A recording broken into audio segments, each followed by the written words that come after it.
Macam mana dengan mazhab yang kita pegang sekarang, Syafi'i? Kena belajar mazhab lain ke? Ini pun kena buat satu seminar. Ringkas, padat. Semua Imam Syafi'i ke, Imam Abu Hanifah, Imam Malik ibn Anas, Al-Imam Muhammad ibn Idris Asy-Syafi'i, Al-Imam Ahmad ibn Hanbal, kesemua mereka ini menyuruh kita mengikut Al-Quran dan Sunnah. Al-Imam Abu Hanifah terkenal dengan perkataannya.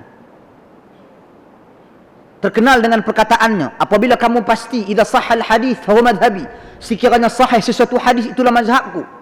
Imam Malik terkenal dengan perkataannya, bahwasanya kata Al-Imam Malik ibn Anas,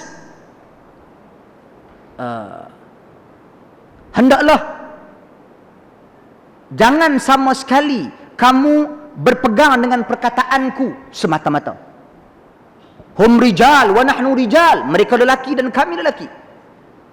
Kecuali perkataan tuan punya kubur yang tak boleh tolak. Siapa dia?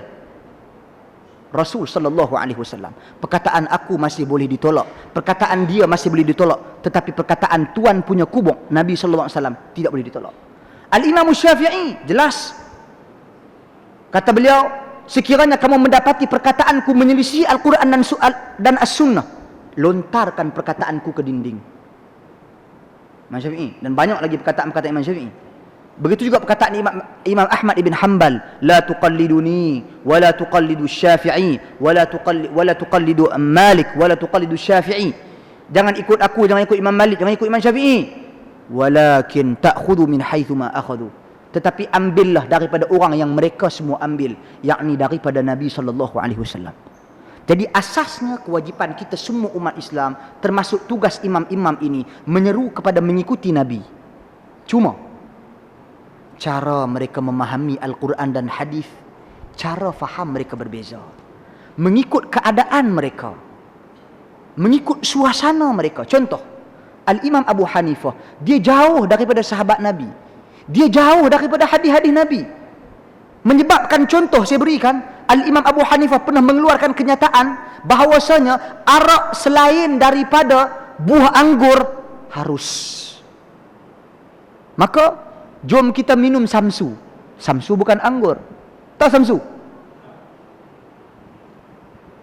Ya, baru gelak, lambat nampak ni.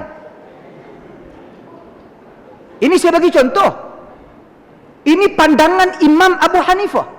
Kerana itu anak murid dia dengan rendah diri kepada gurunya, menghormati gurunya. Kata muridnya Muhammad ibn Al-Hasan Asy-Syaibani, sesungguhnya guruku dalam masalah ini mungkin dia tidak menemui hadis Nabi, iaitu setiap perkara yang benda yang memabukkan itu adalah arak, dan setiap arak itu haram.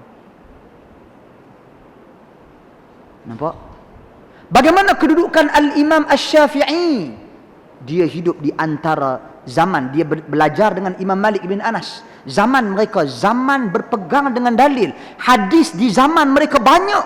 Imam Malik pengumpul hadis, Imam Ahmad pengumpul hadis, Imam Syafi'i belajar dengan Imam Malik, Imam Syafi'i mengambil ilmu hadis daripada Imam Ahmad. Syekh.